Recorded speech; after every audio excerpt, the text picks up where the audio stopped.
حضرت عائشہ صدیقہ رضی اللہ تعالی عنہا سے روایت ہے کہ عرب کے کسی قبیلے کی ایک کالی لونڈی تھی، انہوں نے اسے آزاد کر دیا تھا اور وہ انہی کے ساتھ رہتی تھی۔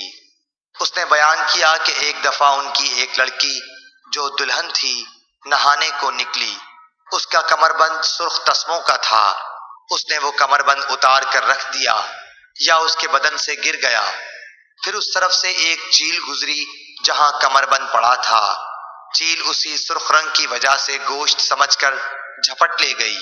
بعد میں قبیلے والوں نے اسے بہت تلاش کیا لیکن کہیں نہ ملا، ان لوگوں نے اس کی تہمت مجھ پر لگا دی اور میری تلاشی لینی شروع کر دی، یہاں تک کہ انہوں نے اس کی شرمگاہ تک کی تلاشی لی۔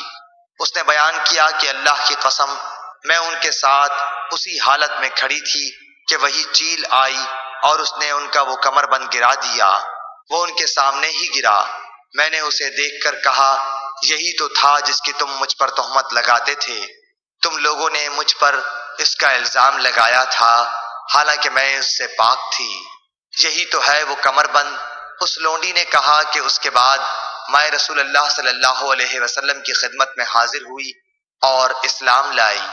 حضرت عائشہ رضی اللہ تعالی عنہا نے بیان کیا کہ اس کے لیے مسجد نبوی میں ایک بڑا خیمہ لگا دیا گیا، یا یہ کہا کہ چھوٹا سا خیمہ لگا دیا گیا۔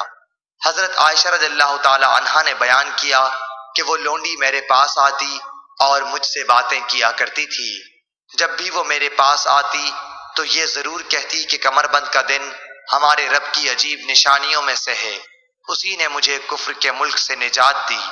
حضرت عائشہ رضی اللہ تعالی عنہا بیان فرماتی ہیں کہ میں نے اس سے کہا، آخر بات کیا ہے؟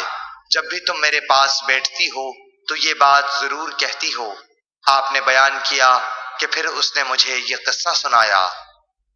صحیح بخاری حدیث نمبر 439۔